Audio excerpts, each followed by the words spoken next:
Hello, and thank you for joining me of part 8 of The Physics of Consciousness, an audiobook production brought to you by Transcending Ascension, but all copyrights go to the author, Ivan Antic. Now let's dive right into our part 8 of The Physics of Consciousness. The only possible movement is across the parallel realities. All of the possibilities of our thoughts and deeds are reflected in the shifting of parallel realities. By changing our thoughts, we only cross over from one possible reality to another. By exploring different options, we explore different possible realities. By modifying our actions, we cross over to a different reality that corresponds with our deeds, with the frequency of our thoughts. When we make up our mind to change something in our work and functioning, and that yields some result in the physical changing of our surroundings and the conditions of living, we did not change ourselves, nor did we change other people around us and the world. We have simply entered a different parallel reality that suits our new way of thinking and functioning. People and circumstances that belong to our old way of living disappear from our life in one way or another. Some of them we can meet occasionally, but those are old versions of them that bear no significance to our present-day personality and life. Parallel realities mix and permeate one another. They have nothing dividing them but our consciousness and convictions. It means that certain elements of the old reality may still be present in the new one, but the nature of their effect on us changes like our relationship toward them. The shifting in our reality, if it is powerful enough, may alter the reality of our environment and other people too. There is a collective impact from the shaping of reality as well. Which reality will be in the foreground depends only on consciousness and its focus, the basic belief system and convictions, nothing else. In a nutshell, there is nothing outer that would decide this and have the last word. However, outer influences impose a certain reality on the human to the degree they do not make decisions with their consciousness about this reality. The more subjective the human is, the more their consciousness is identified with a certain reality. They unconsciously fuel it, and by so doing, they allow for it to have a hold on their life like some force that is not prone to change. This creates a closed circle. It is interrupted by the cessation of identification, and identification is stopped with the awareness of higher dimensions and parallel realities. The human is a conscious subject of objective reality. With their consciousness, they actualize reality out of all the possibilities of some current reality, not all the possibilities at once. That is manifested in their environment. It is manifested as a reality in which this human exists. The fact that it can change proves that it is relative, multiple, and that human consciousness plays a key role in this change, something many successful people can testify to. The human soul is a manifestation of the divine consciousness, and for this reason, consciousness of the human soul decides the nature of reality. We can never really change ourselves because our essence is a reflection of the divine essence or of the absolute itself, which is unchangeable. After all, it is transcendent. We are the only ones who can change realities. We never move objectively, and we change nothing because there is nothing to change since nothing is substantial.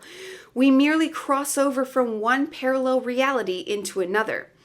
Momentariness, parallel realities, and timelessness are all the same. This is the nature of the divine absolute that is everything that is here and now. Many people may find it difficult to accept this and will think that we are able to change. That is only partially true. We can implement one change in the power of awareness of ourselves. The more we are aware of ourselves, the more mature and capable we are of changing the outer reality. People around us see this and comment on how we have changed, mended our ways, and turned out for the better. We have become more aware of ourselves, of our soul, which inspires us to become better and more able individuals. The higher consciousness of one's self or one's soul means a more profound awareness of the higher dimensions. This always goes hand in hand. The more we are aware of the functioning of the higher dimensions and are able to harmonize and apply them all together, the more we are aware of ourselves, and vice versa. We cannot be more aware of ourselves and our soul unless we are able to function across all the dimensions, not if we are limited to the physical body and the mind only. Parallel realities exist because there is only one divine particle, because there is only one divine absolute, and because it is everything that is and gets itself expressed as everything that can be, taking into account that no time exists but that which is, one timeless presence as it were. In other words, parallel realities exist timelessly because God wastes no time on creation, even less on its realization and actualization of its awareness of itself. It is done so from start to finish instantly. Due to the timeless essence of everything, it can be said that it keeps happening every single moment in everything. This momentariness is the nature of existence. Everything that happens as the cosmos in space and time is merely its imagination, in which it adds more details of this momentary realization. Since only the divine absolute exists as the only timeless reality and nothing at all is possible outside it, we do not exist by ourselves. We are the absolute itself, its imagination, and one individual possibility of its expression. And we as such in all parallel realities as all the parallel realities themselves. This is the reason we can move through them. We are only the place where the all parallel realities intersect with all the possibilities of existence. Hence, they are designed in us, and only through us can they reach the sense of their existence. A few examples of the superiority of consciousness over physical reality. Cases of people in a hypnotic trance are the best examples of how consciousness functions when it is not restricted by the conscious mind. One personality and general identification with the body, but is instead unconsciously connected to the whole that enables everything. Simultaneously, it is then capable of manipulating the realities with ease. If a subject was instructed to believe that a certain person was not present in front of them as a hypnotic suggestion that they had left, although they had not, after waking up from hypnosis, the subject would not see this person, even if they were standing right in front of them. If this person moved a certain object about, the hypnotized subject would only see the object moving through the air, but not the person moving it, because their mind had been instructed that this person was no longer present.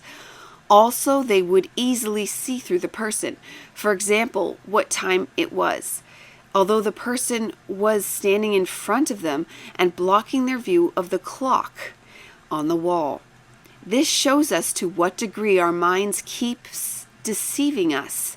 To the same measure, it enables our vision too, and further proves that the mind not only controls our perception, but also, as logos, creates physical reality. The mind uses not only the physical senses, but physical perception, but our inner senses as well as tanmatra, to gain wider perspective independently of the physical world. Cases that prove the existence of parallel realities are those in which a personality is split into several personalities, in which each of them lives within the boundaries of their own reality and identity, although they all reside in the same physical body. If one personality has a cancerous tumor, once it switches over to another personality, the tumor will not be there, because this other personality lives in its own reality, where the tumor is not in the picture. Even though they both occupy the same body, and the transition from one person to another takes under 5 minutes. Under hypnosis, if one person is inflicted with an injury on the skin, for example, upon return from hypnosis, they will not remember the injury, just as though it had not taken place. Any possible trace of the injury will disappear together with the shifting of the state of consciousness from the hypnotic to the normal state. All of this proves that consciousness is the foundation of the whole emergent world. It is the body's true creator. If it were not so, if the body were primary and consciousness were a secondary phenomena in the body, none of this would be possible. Yet all of this has been proven experimentally. This also proves that all possible realities also exist, and that only the focus of consciousness decides which reality will be actualized. In this way, the mind does not create any new realities, but from a multitude of all potentials, it starts to actualize them one by one. Since this is a successive process of one by one, the mind creates the illusion of linear time in three-dimensional space. Linear time in three-dimensional space exists for us only to the point our consciousness is identified with the body and the mind. Consciousness chooses reality. It is evident that consciousness chooses which reality to actualize. All changes happen as modifications of reality and not as fundamental changes of phenomena. Nothing is substantial, and therefore nothing can change because there is nothing to change. Whether we are aware of it or not, but only if we use this process consciously, will we have the power of creation ourselves, without being under the control of various circumstances or outer influences. This is yet another kind of freedom we have been awarded. We can choose to exist actively and consciously as opposed to resorting to passive and unconscious living. This is an option for us because we always exist. And we always exist because we are no different from existence itself. Our unconsciousness and our inability to influence the nature of reality could be put down to our decision to attribute the illusion of substantiality and continuity to things and phenomena. We have always identified with things and phenomena and made a serious attempt to change them. Our identification with things and phenomena was based on our identification with the substantiality and continuity of our being, body, mind, and ego, more than anything else. It was a familiar experience dating back to our childhood years. This illusion twisted reality upside down of its own accord and deprived us of the power of our creative potential aimed at changing our reality. We disowned ourselves in illusory materiality. We regarded as solid materiality that which in its foundation is not material at all, and we amply used consciousness which freely creates everything in the process, thus giving solidity to the reality we wished to change in the first place. We tried to change things themselves and not the reality in which they exist, and we changed ourselves even less as the conscious subject of every reality. We relied on the consequences, the formed shapes, and not on consciousness that further shapes everything. We accepted outer influences and neglected our consciousness which affects everything. The only condition for changing reality with full awareness is understanding the role and nature of consciousness itself, before all else, its connection to energy, the quantum field that enables everything which contains all the potential realities within, and based on that to understand the very nature of reality. The fact that it is not substantial but rather an energy wave conducted by conscious intention through momentary shaping. Only by knowing our consciousness can we become aware of how the consciousness that enables everything functions. Practical aspects of this implementation will be summarized at the end of this book. But it has become clear already that self-knowledge comes through the discipline of meditation. There is no other way. Meditation is the practice of reaching one's essence at the pure awareness of oneself, since our consciousness is always the same. The foundation of overall existence. Our essence is the same consciousness. Once it becomes crystal clear to us that it is conscious intention that shapes every reality, things, phenomena, and events. That things themselves do not change, but only the reality in which things exists. Then we can choose with our conscious intention the type of preferred reality that works for us. But only if we merge energy with this intention, because reality forms consciousness on the level of the quantum field. Pure consciousness, and not on the level of superficial split mind. The mind identified with the body and its contents operates in the exact opposite manner. It puts spikes in the wheels of change, creating obstacles where they should not be. Uniting consciousness and energy means functioning with one's whole being. Because our whole being, the same as everything else, is an energy phenomenon governed by conscious intent. A change of reality can neither be induced by partial consciousness of the mind, nor with partial energy that is also divided under the influence of such a mind. Only when we are whole can we influence the reality we are in, because we have already created the reality we are in now, albeit unconsciously, by reacting to outer stimuli. Only when we function from our center, from consciousness of the soul, can we alter the reality we are in now. The recipe is simple: with our whole being, with pure consciousness and all the energy. Subsection 21. Which is at the same time the meaning of the prayer, "And thou shalt love the Lord thy God with all thine heart, all thy soul, and all thy might." The issue here is to raise awareness of our whole being, of the unity of consciousness and energy, and that means uniting consciousness with the energy of the universal quantum field in such a way as to function with our whole being in all dimensions. Which means uniting our consciousness with the quantum field. We focus on the reality we wish to find ourselves in as though it were already here, irrelevant of time here and now, and it will materialize without a doubt. We will make a crossover to it permanently. It is the true essence of all stories about the law of attraction. One should always keep in mind that such a creative endeavor in the attempt to change reality will not go smoothly in the way the mind expects it. The mind is never aware of the true nature of reality. It was not originally designed to perform such a task and is therefore incapable of making the switch.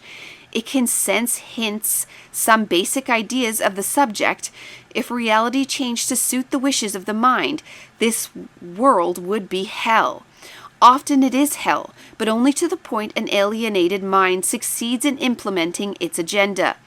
Reality can change only by allowing the higher mind to inspire us. Consciousness of our soul, which sees far better than a limited mind identified with the body and its desires ever can. It will provide us with far better solutions, even better goals, and it will do its best to prevent us from trying something harmful, no matter how appealing it seems at the moment. This points out two basic facts. Only those intentions that are worthy can be realized over time, usually not in the way the mind has planned, but in a much more creative and more versatile way. It also means that we must be worthy of the change to come. We should become the change we aspire to, which means we should immerse ourselves in the idea of the reality we aim to see as though we were already a part of it. We should envision it in our thoughts, words, and deeds, and act accordingly. We should experience it as if it were here, well earned through our previous deeds, regardless of the fact we still reside in the current undesirable reality. The power to overcome temporary reality with all our being will be the power for us to create a new desirable reality, because our old way of functioning brought about the former undesirable reality. It is all a question of personal involvement. There is no magic in the law of attraction, of a new reality. One should be aware of the nature of all the dimensions these ideas are realized from their point of origin in the form of an idea to the mental shaping and energy input, and all the way to materialization in physical reality. It means we must do everything that is required physically of us to overcome the old mental patterns that induced the undesirable reality, together with everything that is necessary to see these ideas through. It is highly unlikely for somebody else to do these things for us or instead of us, and even more unlikely to have them served up on a silver platter.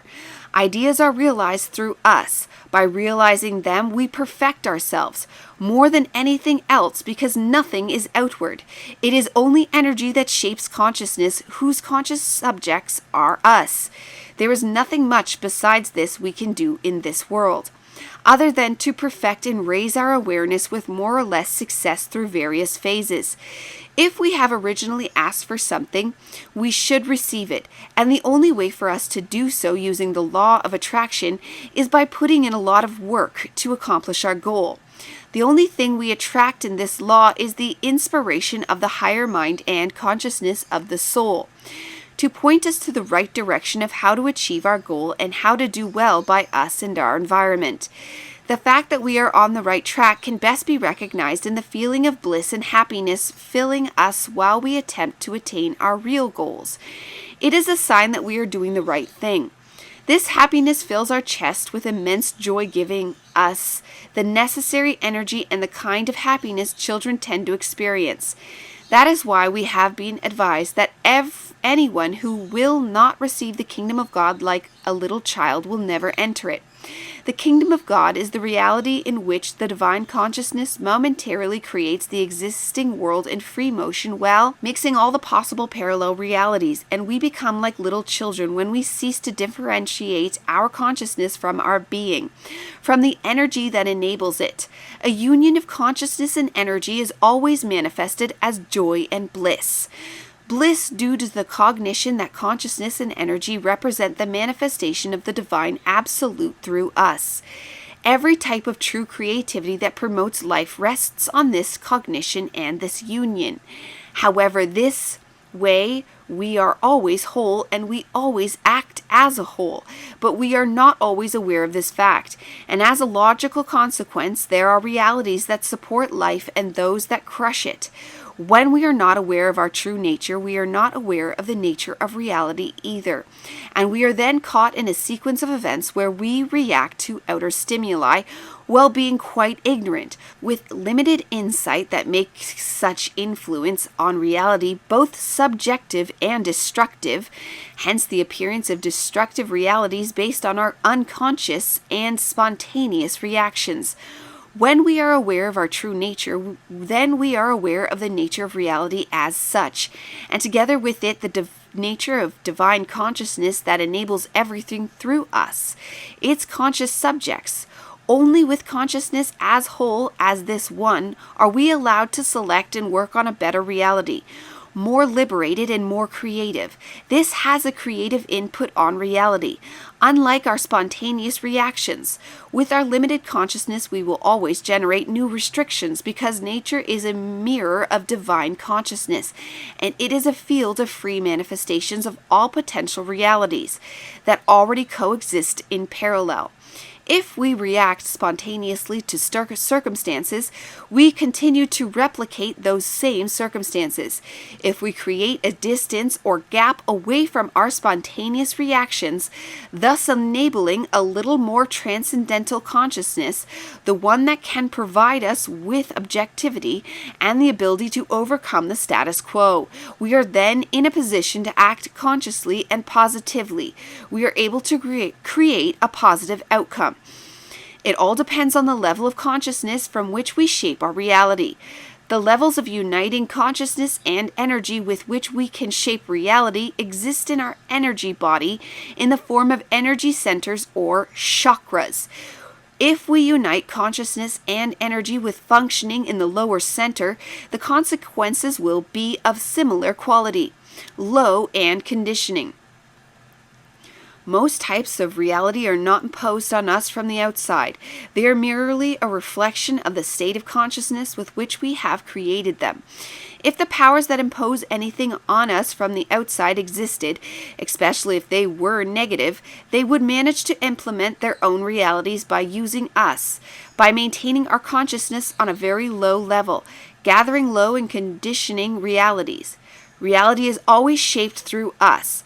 It is only a question of what level of consciousness we do this from and whether we are aware of the process at all. If we are not, then our unconscious energy will be utilized by those who are able to do so. In fact, Outer influences have an impact on us and our reality only to the degree we are aware of ourselves, and we are unaware to the degree we consider outer values to be the only values, as though they were real in themselves, or as though they had some objective reality to them. And when we attribute momentary and unsubstantial phenomena with substantiality and continuity, they begin to act the same way toward us. All of those phenomena reflect our current state of consciousness. The more we are aware of reality the way it truly is, momentary and unsubstantial, the more we function from our higher energy centers, from our energy consciousness, which starts to be increasingly present in us as our growing self or essence. In other words, we have more power to create a positive reality that releases more divine consciousness through us the more we manifest our nature, acting from within, and are less identified with outer phenomena. It is a paradox, but it is true. The more we choose not to relate to our outer phenomena, the more we are able to have a serious impact on it. Still, the highest power of creation and shaping we can have is when we cease to see the difference between outer and inner reality. Indeed, for objective reality that enables everything, nothing is inward and nothing is outward. These divisions are present only in an egotistical mind identified with the body. There is an additional paradox. The true cognition of reality prevents us from changing reality in the first place, because if all possible realities are in parallel and simultaneous and ruled by consciousness, which is our essence, there is no need to change reality when we become aware of our essence. For it is transcendental to every reality and is the primary factor in all of them, regardless of the circumstances. It is ever present and readily available. All we should do is simply get to know ourselves and not to change the environment. For this reason, the human changes and upgrades the world around them more and in a better way if the original intention to do this is to know themselves. And they tend to be more destructive if they see a problem with the outer world rather than with themselves. Everything is first resolved within us, never without. Momentariness and all parallel realities are the same reality. Momentariness and all parallel realities are the same reality, which is the objective divine reality. That which is manifested in our relative subjective reality as a timeline, as a phenomena that take place over the course of time. In objective reality is timeless momentariness, and all the phenomena are timeless, momentary vibrations in one timeless present. We do not live in sub-objective time. Instead, we interpret a series of momentary phenomena as continuity in time. What appears in our relative subjective reality as space presents parallel realities in objective reality. We do not move through some objective space, but through all possible parallel realities. Since we do not perceive existence as momentary nor parallel, manifestations of all potentials as one same reality, we merge these manifestations into continuity and project them as one space in which all realities happen. The point of division between subjective and objective reality is the mind, the individual consciousness used by each conscious subject. Physical reality we get to experience in space and time because it is impossible to experience in any other way, and is caused by the functioning of the mind, which uses the same divine consciousness that enables everything for its functioning, although to a much smaller degree. The mind uses divine consciousness by hiding from the conscious subject the timeless omnipresence of all possible realities. By dividing its components into separate objective factors, it projects space and time, the overall physical reality for the conscious subject. Physical reality is nothing but a differentiation and objectivization of all potentials that are one in divine reality. Physical reality is their projection in the form of space and slowing down in time to be able to experience itself in all possible ways through a conscious subject. Everything that lies within the divine consciousness as its potential and power as the timeless one is projected and objectivized devised through all the contents in space and time. Why does the mind keep dividing existence and attributing special characteristics to all existing forms in space and time? Because the mind uses the same divine consciousness that enables everything for its functioning, but it does so in a special and individual way. In such a way, the divine consciousness merely infracts through the mind into special, individual shapes, whereas those special shapes with the power of divine consciousness acquire objective reality in space and time. Nothing else happens. The mind individualizes the universal consciousness. Practically, this enables the individual phenomena that consciousness provides us with. In our empirical subjective experience, reality exists in space and time, while at the same time this reality is not substantial objectivity, but exists as the timeless momentariness that enables the manifestation of all realities simultaneously and in parallel, instead of moving through space, following a set timeline. This is what psychic people see, but their mind tricks them into believing they see aura. Aura is nothing but the energy that crosses over from one reality to another.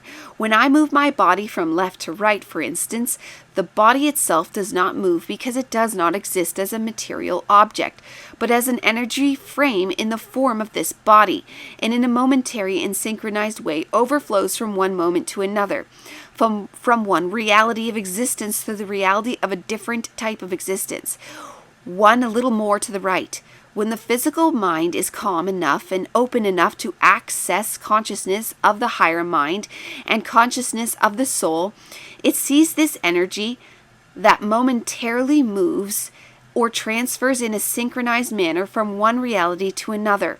Since we are attached to the body and the three-dimensional world in space and time, it experiences this momentary transfer of one reality to another as the energy radiance or aura of the body that moves through space.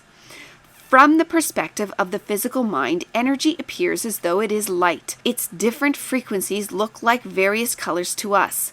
Only the fully enlightened ones are able to see that there is no body, but only space or akasha, which is the pure divine consciousness or timeless presence.